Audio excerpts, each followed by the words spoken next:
Hello, beautiful people. Mia here. And what brings me here today is to talk about mental health, awareness, and the importance of mental health.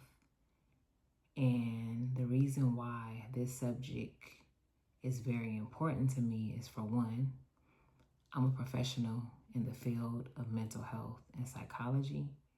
And number two, when I was about 8 years old, my mother was diagnosed with bipolar disorder.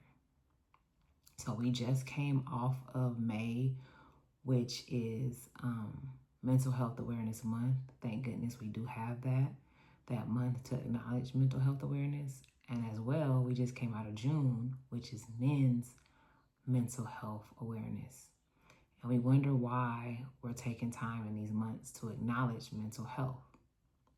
And we're going to discuss why that is so. But let's just sit here for a minute and think about, when I say mental health, what does that make you think of? Just what words come to mind or what phrases come to mind? So we're going to pause for a second and give you time to respond. I would like you also to put those down in the comments below if you don't mind. But just from cultural backgrounds, from being a BIPOC, Black or African American, as you may say, we would say we don't need therapy or we don't go to therapy. Whatever happens in the house stays in the house. I'm sure you heard that. People say you're crazy, you're psycho, you're loony. You got to tough it out. You got to be strong. Any variations of those different things comes up when we're talking about mental health. And a lot of things that come up are verbiage or words or stereotypes or things that are taboo that comes up about mental health is because of lack of awareness. So I'm going to briefly talk about different topics that resonate with me and ways to inform and show the importance of mental health. The first point I want to touch on is the perspective and the importance of mental health. The second topic that we're going to address is seeing and interpreting life through child's eyes or through children's eyes. The third topic that I'm going to address in this video is having a trusted adult.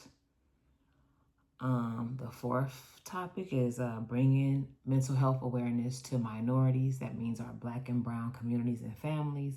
And also, as we said, June was Men's Mental Health Awareness Month. So we're going to talk about the importance of men and mental health. And number five, we're going to talk about coping strategies and tools to assist us with our mental health and well-being. So for me, I want to address mental health in a way that is like taking care of your brain or taking care of your mind is just as important as taking care of your physical body. For example, when naturally you go get a physical, that's a medical term from seeing how your body is doing, correct? So what would that look like as far as taking care of your mental well-being, your mind or your brain, or emotions and things that are going on with yourself?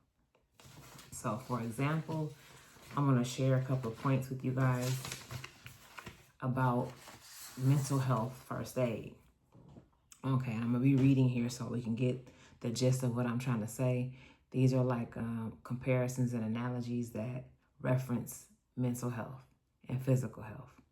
Okay, so if you have a physical emergency, like a minor cut or scrape, you clean it up, spray some stuff on there, get a Band-Aid before it gets infected, right?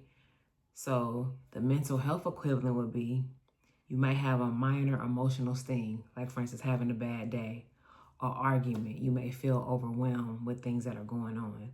So what do you do in that situation for your mental well-being? These are called mental boundary resets. You can take a 10-minute walk, do quick breathing. You know, Martin Lawrence and Bad Boy was like, woosah, that works.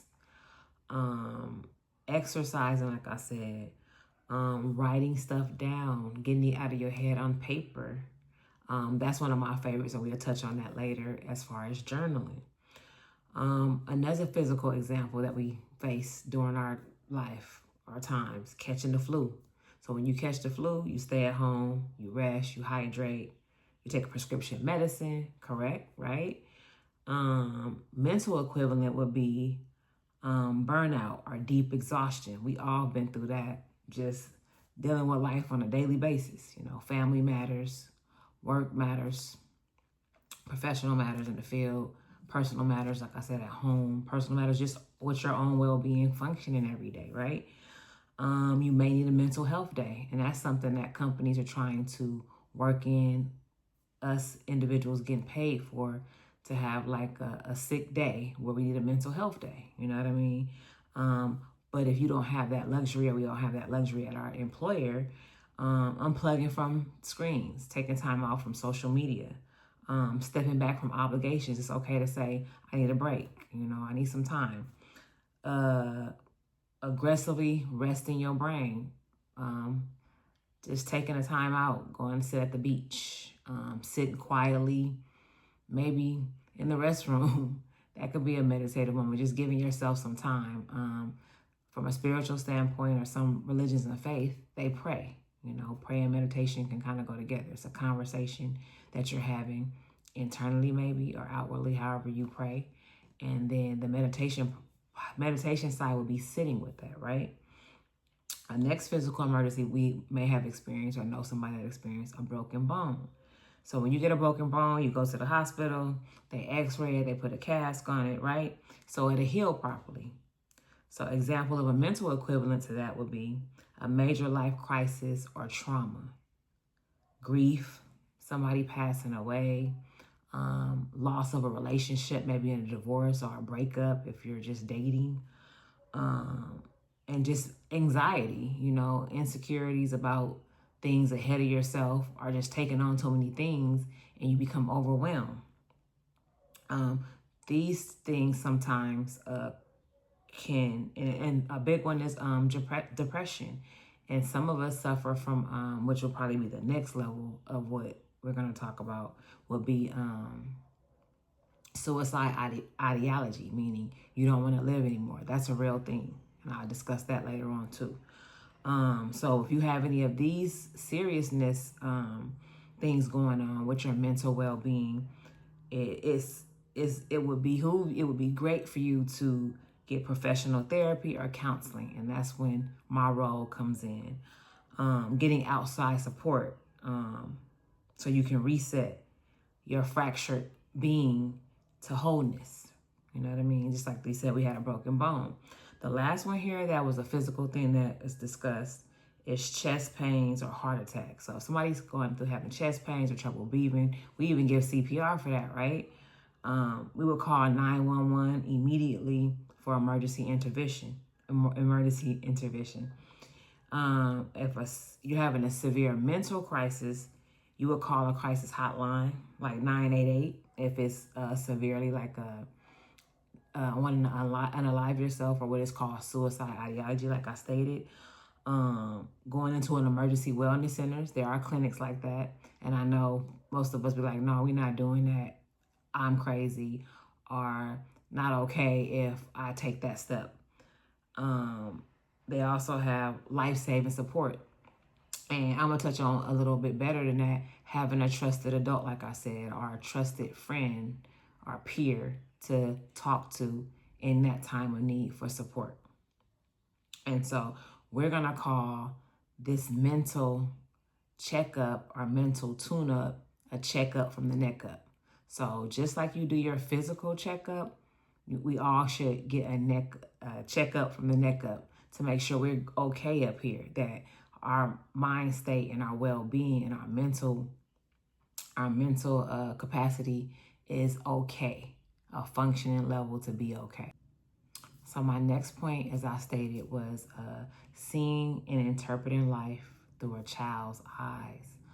The reason why this is so important to me, I remember watching my mom go through her journey or her process after having what would be considered a nervous breakdown, where she completely like turned into a vegetable and was like completely done, like spacey, when they found her in the car. She had been there for 3 days, and she had urinated on herself and was sitting there when they found her. And after that situation, they took her to the hospital, and then she later was diagnosed with bipolar disorder.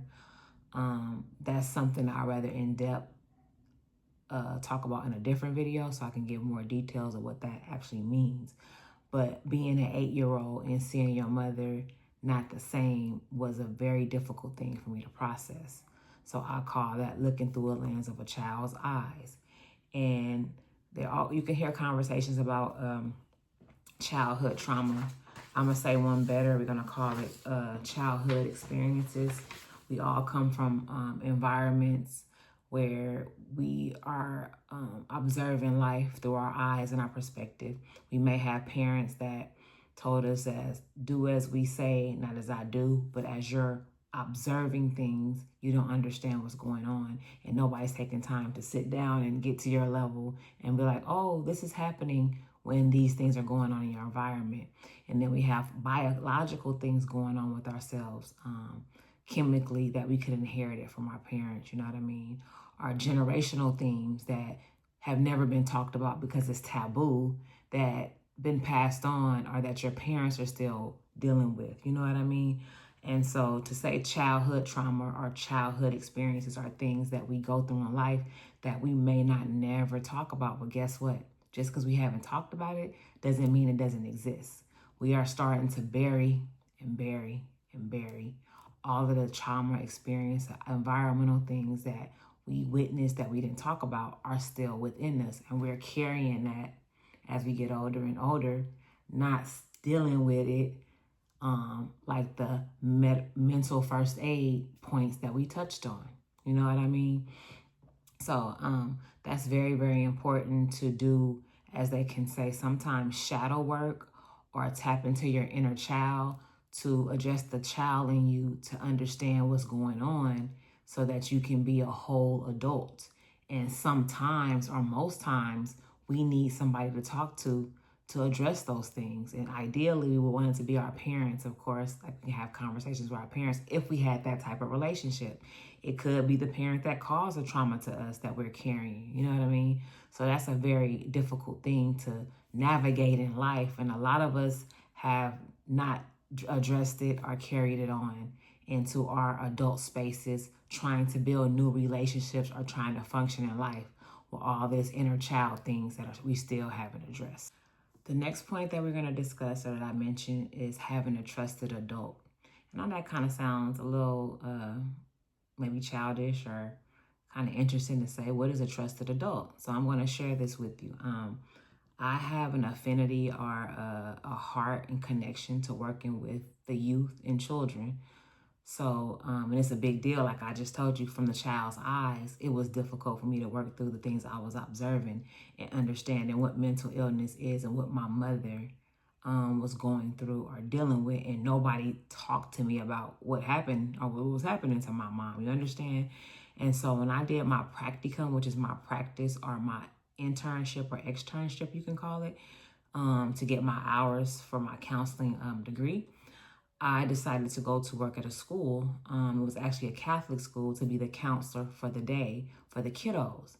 And I found a lot of my kiddos needed someone to talk to about the feelings that we're going through, and they didn't have that. And I witnessed and had to document a lot of unalive or suicide ideology situations for little people. I mean, 8-year-olds talking about they want to take their life.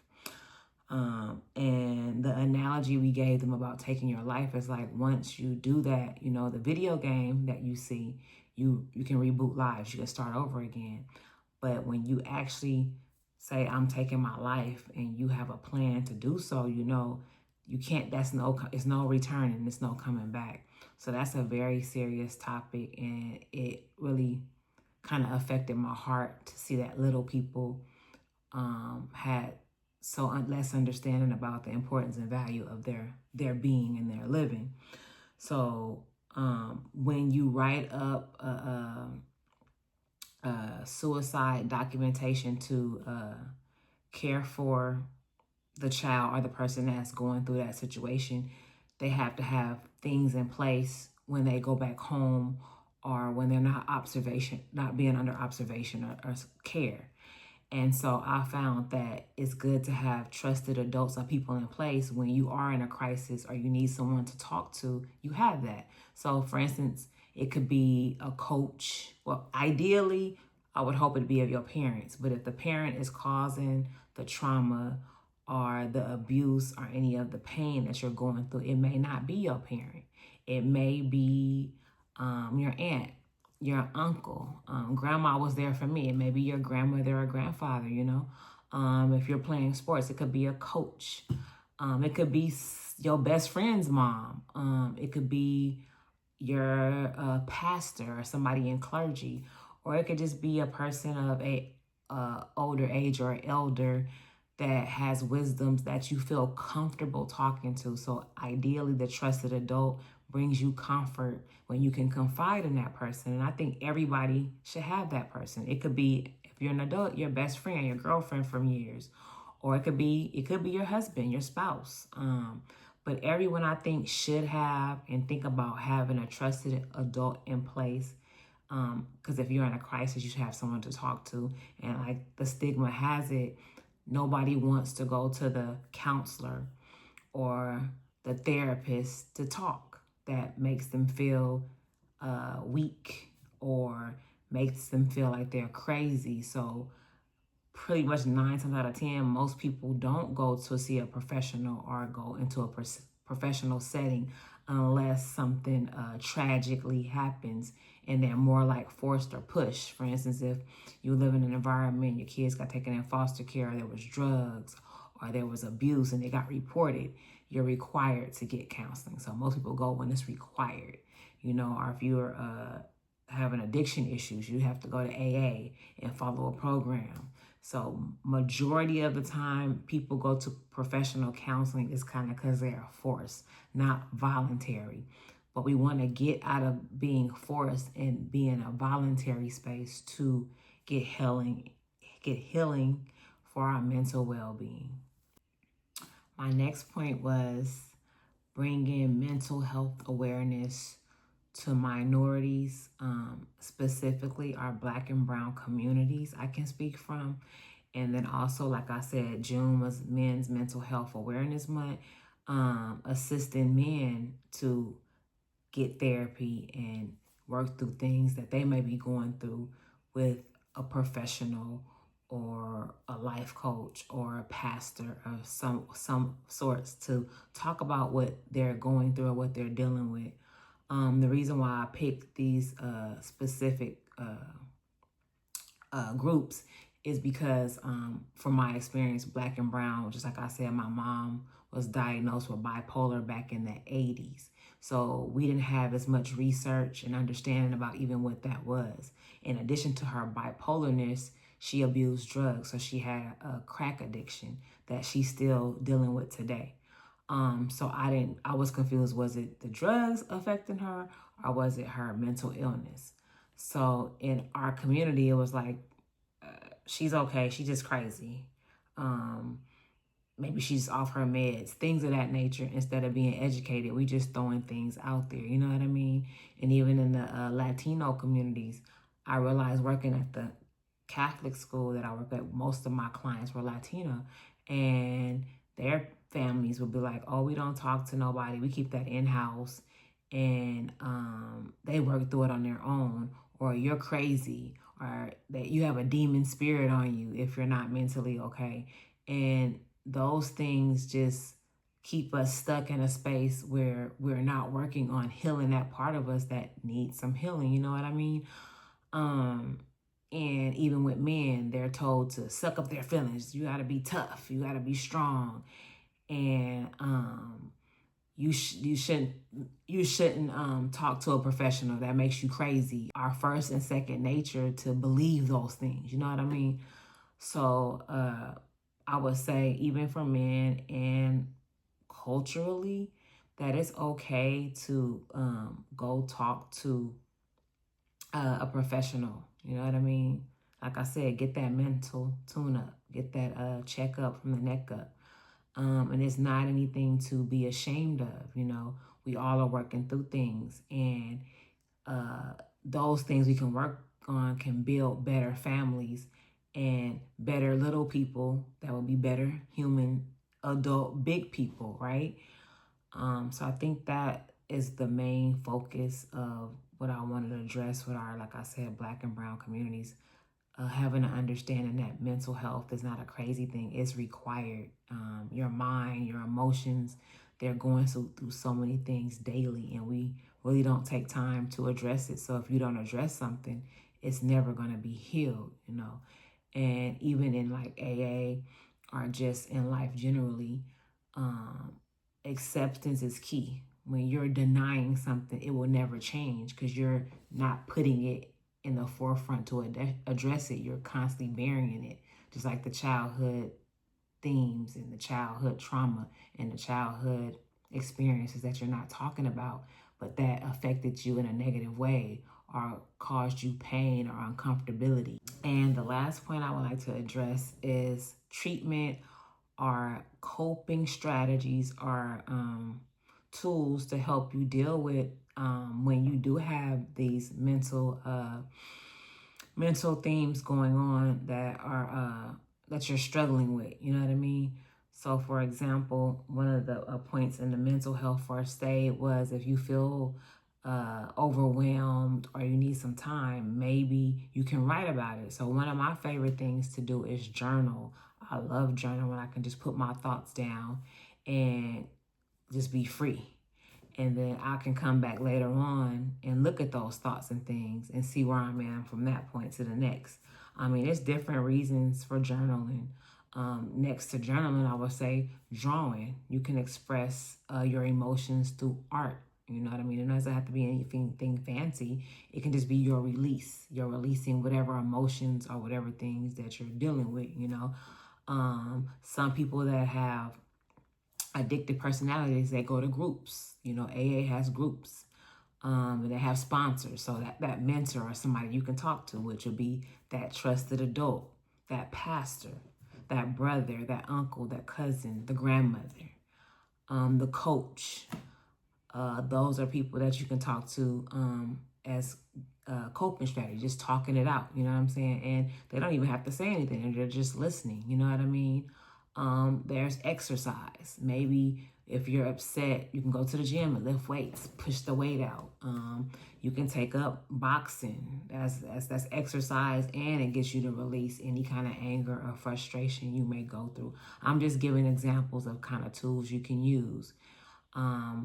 You can stop and pause, you know, and take inventory of your environment. And you can do like a feeling sensing test. How do I feel right now? What color? What do I see? To reel yourself back in from what may be clouding your judgment with emotion or just a whole bunch of things in your thoughts. They have teas you can do that are physical things you can drink, herbs, go to the beach, take a walk. These are all different coping strategies and tools that you can use to help yourself regulate your mental well-being. Again, I'm in the professional field of mental health. I'm a counselor, and ideally, I want you to get that, like I said again, check up from the neck up, because we are here. That's what we're here for. And it's nothing wrong with that. It's more healing and growth and building and making a better you than not doing it at all. So those are a few of my points that I wanted to address today about mental health awareness. This is a very important topic. It's so many layers to it, but just my heart and passion is with people's mind state, how they're feeling and what they're going through. And a lot of times we are just going through life, not even checking in with ourselves. And it's very important to check in with you. Ask yourself, pause. How am I doing today? How am I feeling? Why am I doing this? Those are good questions to just ask yourself, to center you and kind of give you a moment to reflect of what you may be dealing with that you have never even took the time to take care of. And most certainly, you got to take care of your inner child, that child in you that may needed a hug or someone to talk to that never had that. And you're seeking and looking for that, maybe in the wrong places, or maybe you found a partner or a situation that you are addressing those things. whatever the case may be, I think it's very, very important to take care of your whole being, your physical and your mental. And again, remember that May is Mental Health Awareness Month. Find some time to address your mental in that month, maybe. And for our men, June was just Men's Mental Health Awareness Month. And I just wanted to say, I hope this video helps someone. And also, I do this, because I love living. And I trust and hope you do too.